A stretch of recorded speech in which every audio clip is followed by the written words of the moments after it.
Hi everyone. Okay, so why not was okay today? It was kind of one note, maybe two. Okay. So I'm trying my best with these recaps to not be repetitive. So that's why I don't say a lot of things because if you look back at my videos, like during the week, I seem to be saying the same things because the same things are happening. So that's why.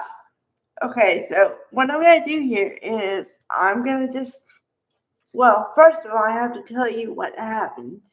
But also, I'm going to point out when I told you guys that I could see this happening before now.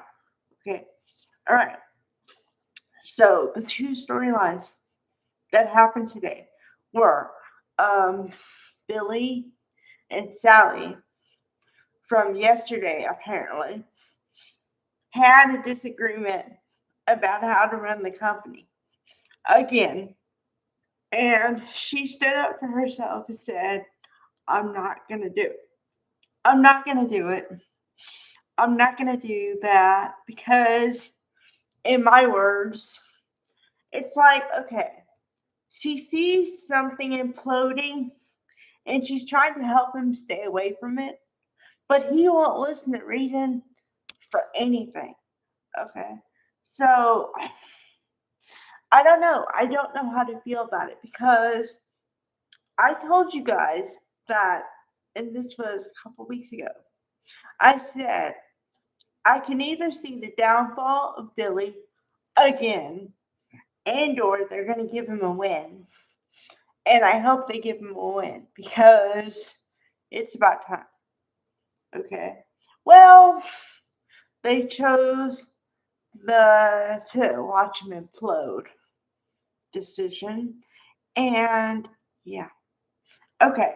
So at first, when you first start watching the episode, you think Billy has the upper hand. Turns out he doesn't because Sally doesn't agree with him at all.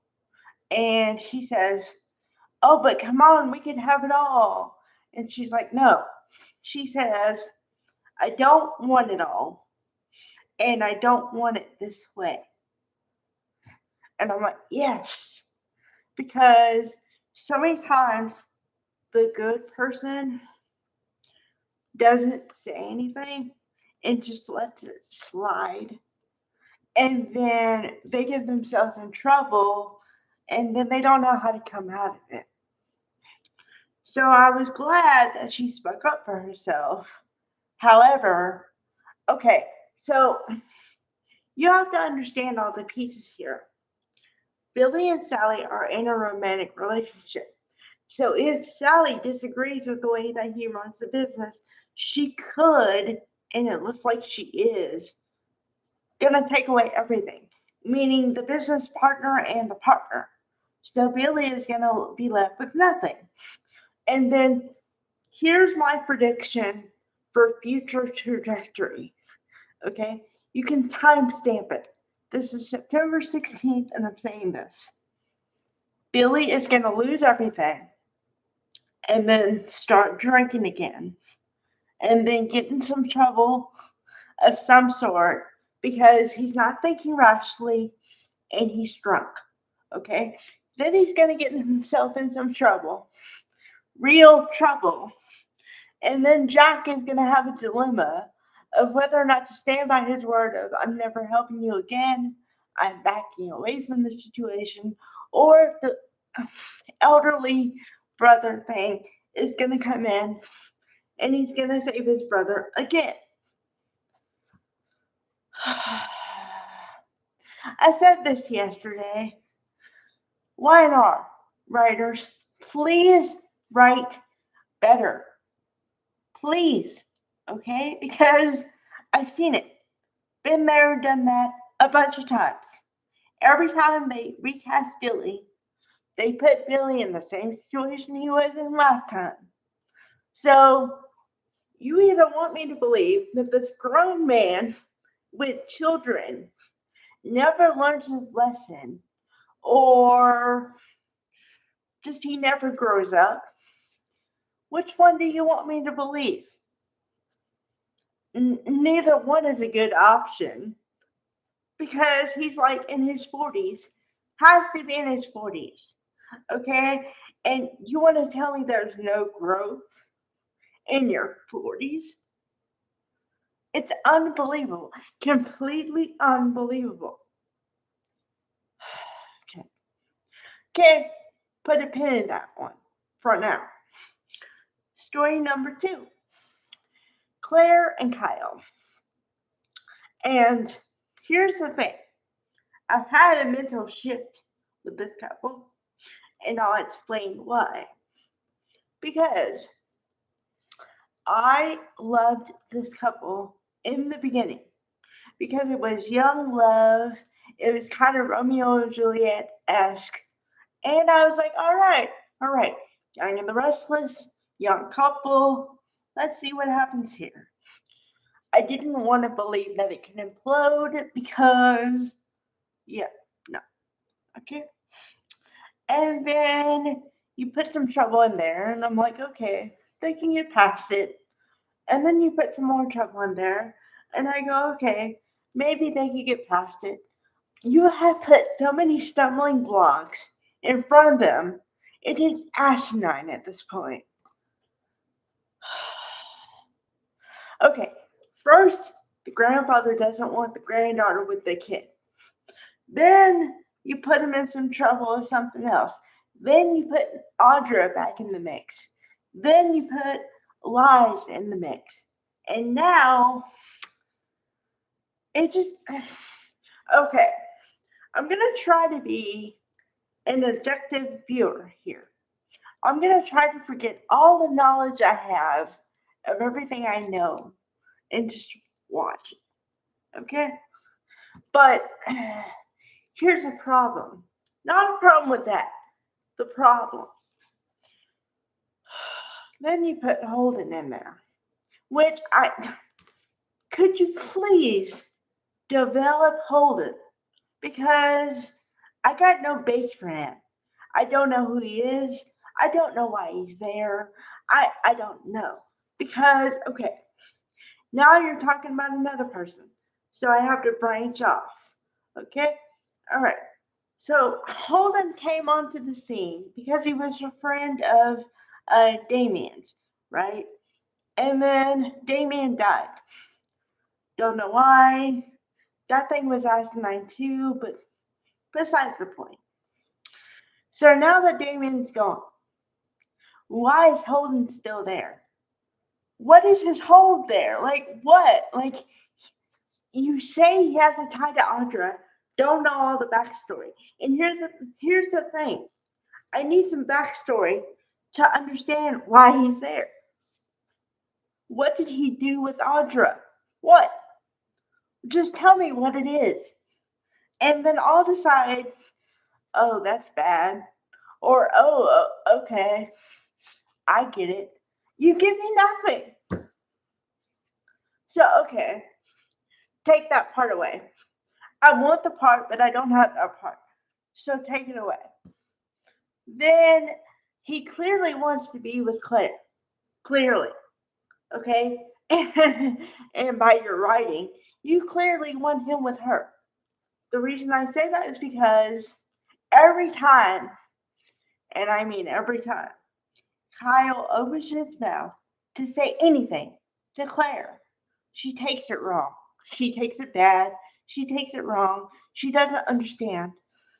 Okay, you don't have to hit me over the head with you don't like the couple. Just do it already. Christ. Okay, number 2. And this one, I'm going to fight you on this one.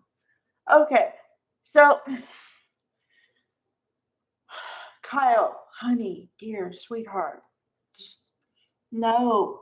Okay, so there's a moment in this whole thing where they're at the coffee shop. I'm going to start from the start and go from there, okay? They're at the coffee shop and they order cafe au laits. And Esther is really proud because she's been working on it. So she's been perfecting it. Great. Okay. He invites her. Get this. He invites her to Paris, France. Paris, France, the capital of romance. Okay? And she says no. That for me, signed, sealed, delivered. You're done. Because, number one, see, there are two ways to look at this. If you don't have the glasses of thinking that Kyle is trying to do something, it could be seen as a romantic gesture. But then if you layer it and say, okay, he screwed up big time.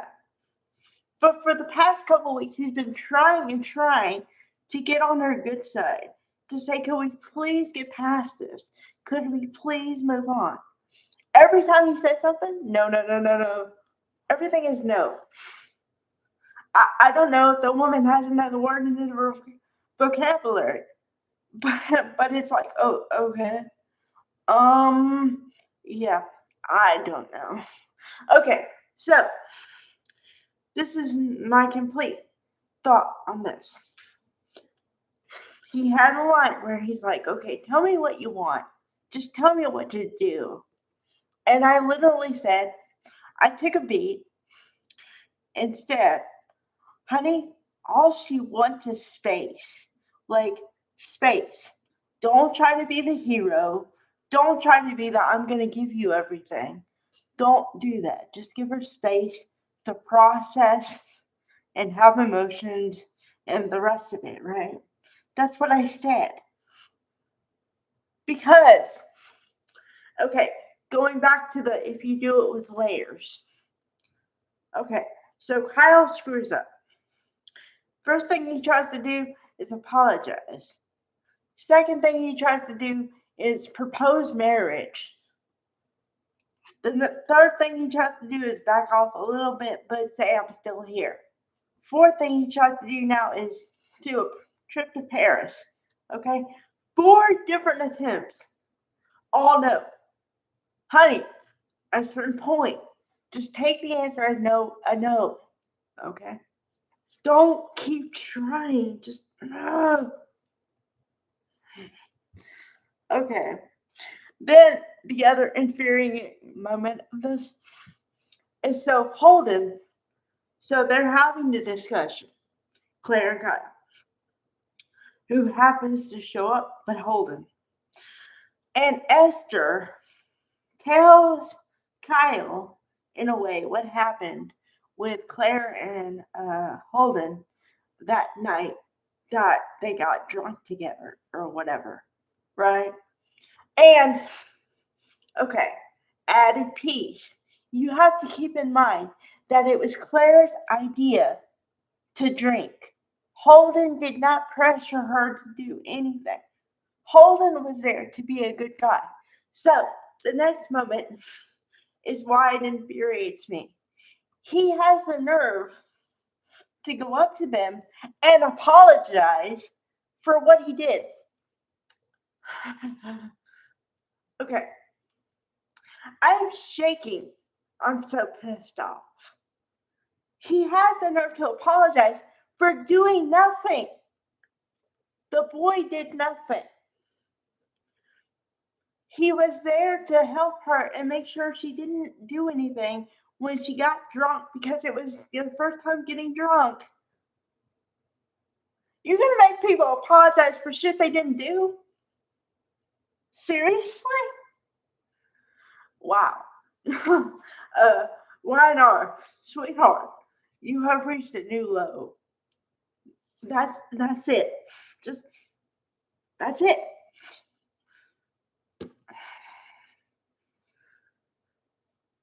Mother Maria.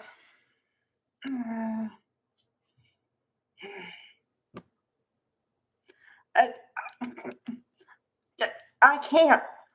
See, I have now rendered speechless. Just no. No. Mm-mm. No. I might have to take a sabbatical because I have lost my nerve.